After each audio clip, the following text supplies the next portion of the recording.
नमस्कार। आज हम एक ऐसे मामले की गहराई में उतर रहे हैं जो सुनने में बड़ा अजीब लगता है। एक शांत सा गांव और वहां पति पत्नी रवि और सीमा की हत्या हो जाती है। जी। और ये जानकारी हमें मिलती है अधूरी मोहब्बत का खूनी अंत में छपी तफ्तीश से। हाँ, तो कहानी शुरू होती है रवि और सीमा से। शादी को 8 साल हो गए थे। बाहर से देखो तो मतलब एक सामान्य जोड़ा। बिल्कुल, बाहर से तो यही लगता था, लेकिन अंदर की जो कहानी थी वो काफी अलग थी, दुखद थी। अच्छा, क्या मतलब? देखिए, रवि काफी समय से बेरोजगार था।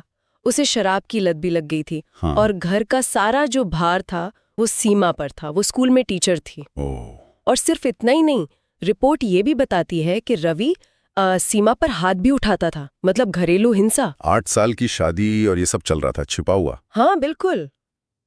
तो यहीं से ना सवाल दिमाग में आता है कि जो रिश्ता ऊपर से इतना ठीक दिख रहा था, उसका अंत इतना भयानक, इतना खूनी कैसे हुआ? और कहानी में एक मोड़ तब आता है जब एक तीसरा किरदार आता है, अर्जुन। अर्जुन?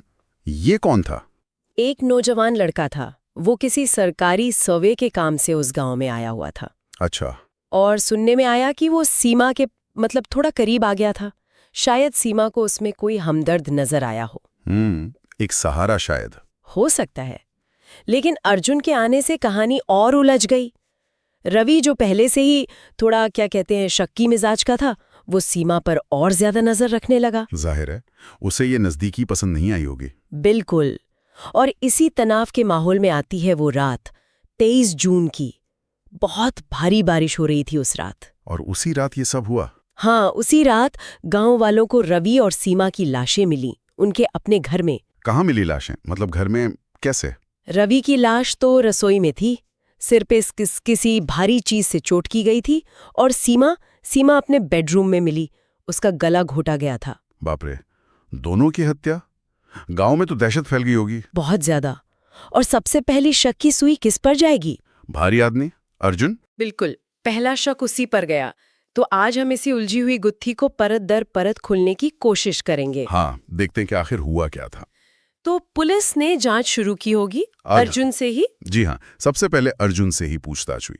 लेकिन यहीं पर जांच में एक बड़ा अहम मोड़ आया। क्या मोड़ आया?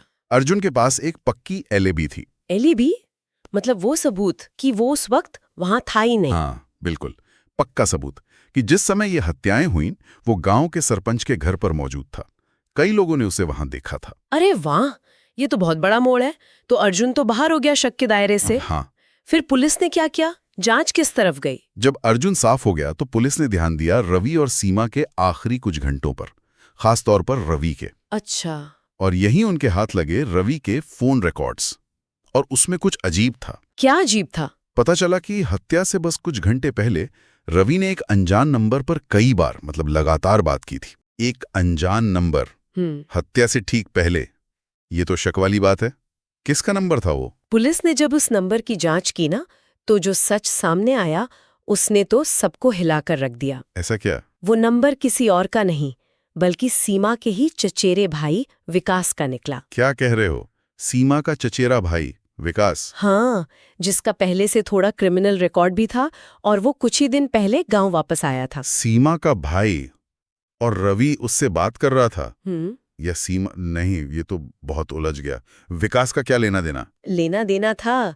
जब विकास को हिरासत में लिया गया और पूछताछ हुई, तो उसने जो बताया, उसने पूरी कहानी ही पलट दी। क्या बताया उसने? उसने कबूल किया कि दरअसल सीमा ने ही उससे संपर्क किया था। सीमा ने? क्यों? विकास ने बताया कि सीमा रवि की रोज की मारपीट, उसकी शराब की लत, इस सब से बिल्कुल तंग आ चुकी थी। वो बस उससे छुटकारा पाना चाहती थी। तो क्या उसने विकास से मदद मांगी? हाँ, दोनों ने मिलकर रवि को रास्ते से हटाने का प्लान बनाया। हे भगवान, मतलब सीमा खुद अपने पति की हत्या की साजिश में शामिल थी? यकीन नहीं होता। कबूलनामे के मुताबिक तो यही सच था। वो इस हद तक टूट चुकी थी। लेकिन मारा तो विकास ने दोनों को था। सीमा को क्यों मारा, अगर प्लान सिर्फ रवि का था? यही कहानी का सबसे दुखद मोड़ है। विकास के अनुसार प्लान के मुताबिक उन्होंने रवि की हत्या कर दी। लेकिन उसके बाद सीमा अचानक बहुत ज्यादा डर गई। वो बुरी तरह घबरा गई और विकास से कहने लगी कि वो पीछे हटना चाहती है। शायद उसे लगा कि वो पकड़े जाएंगे। Oh no. और विकास? विकास को ये देखकर डर लगा। उसे लगा कि सीमा घबराहट में सब कुछ बता देगी और वो फंस जाएगा। तो उसने हाँ, इसी डर और शायद गुस्से में कि प्लान बिगड़ रहा है, उसने सबूत मिटाने और खुद को बचाने के लिए सीमा को भी चुप करा दिया।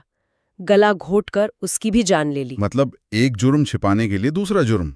तो असली कातिल विकास था? जी हाँ, असली कातिल विकास ही था। उसने दोनों हत्याएं कबूल की। उसे क्या सजा हुई?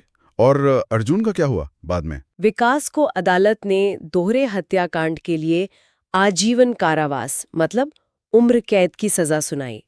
और अर्जुन, वो बेचारा, इस सब खौफनाक हादसे के बाद जाहिर है वो गांव हमेशा के लिए छोड़कर चला गया। ये पूरी घटना, और जैसा कि स्रोत अधूरी मोहब्बत का खूनी अंत में भी इशारा है, ये एक बहुत कड़वी सच्चाई हमारे सामने रखती है। क्या? यही कि रिश्ते हमेशा वो नहीं होते जो ऊपर से दिखाई देते हैं, पर उससे भी बढ़कर ये कि कैसे सालों का दबा हुआ दर्द, घुटन, अकेलापन किसी इंसान को इतना मजबूर कर सकता है कि वो गलत रास्ते पर चल पड़े। हाँ, और मदद के लिए गलत दरवाजा खटखटा बैठे। बिल्कुल। जब सही मदद नहीं मिलती या महसूस नहीं होती तो इंसान कई बार जुल्म की तरफ बढ़ जाता है, और उसके नतीजे कितने भयानक हो सकते हैं ये इस कहानी में साफ दिखता है। सही कहा। भरोसा टूटना और फिर गलत इंसान पर भरोसा कर लेना कितना विनाशकारी हो सकता है। और अंत में ये कहानी हमें ये सोचने पर मजबूर करती है कि हमारे आसपास न जाने कितने रिश्ते ऐसे होंगे जो बाहर से बिल्कुल शांत, सामान्य दिखते हैं, लेकिन अंदर ही अंदर कितना दर्द, कितनी हताशा और शायद कितने खतरनाक इरादे पाले बैठे हों। कौन जाने कब क्या हो जाए। बिल्कुल। कौन जाने कि उस शांति के पीछे कितना बड़ा तूफान छिपा हो सकता है।